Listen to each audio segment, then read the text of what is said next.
I deal in rookie stuff because people ultimately buy rookie cards.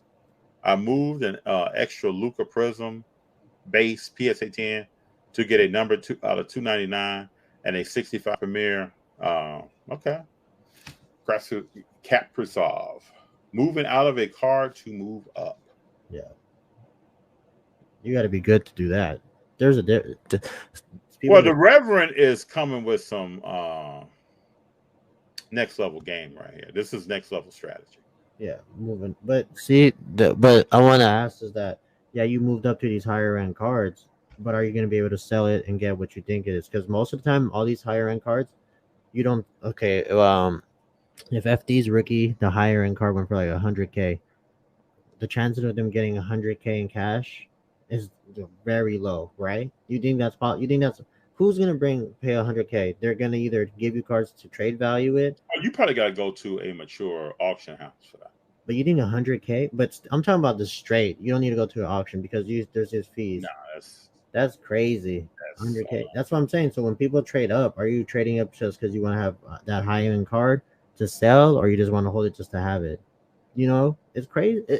I had a card where it was valued at like two something, 2K, but nobody was gonna buy it at 2K at the time, just because who's gonna drop 2K on the card?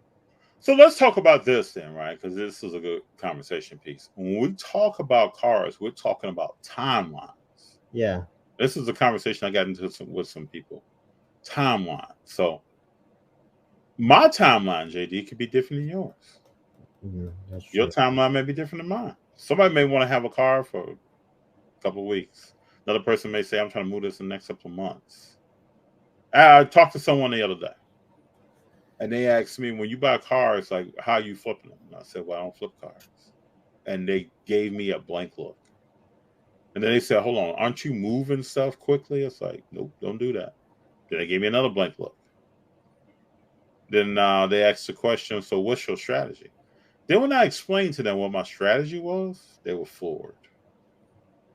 Hmm. So I had a conversation with that person on timelines. Damn. And that's really what we're talking about here. When we talk about, we give all these labels like he's a flipper, she's a prospector, she's a collector, he's a right. We're all talking about timelines. Yeah, I. That's a good one. Yeah, because people tell me the same thing too. Like you don't flip anything. I mean, I used to, but you gotta be sustainable. How far could flipping get you in life?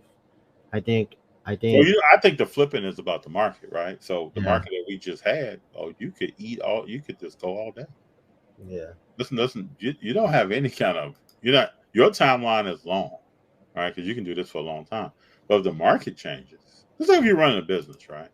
And let's say your profit margins are good, and you have you have a growing demand for your product, right? Yeah.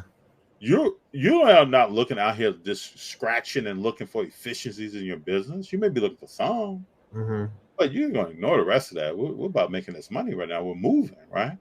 But then when the market changes, if you're a business that wants to succeed, oh, you're gonna be looking for efficiencies. Mm-hmm. Mm-hmm. You're gonna find a better way to do everything. Is the checkout lane the way it should be? Should it be 5 inches wider? Should it be 2 feet long? What products are we putting up by the checkout lane? Are we I mean, if you ask yourself a whole bunch of questions that I think you didn't have to ask when it came to cars in 2020. You didn't have to ask those questions. It doesn't really, things were happening. But now it may be a little bit different.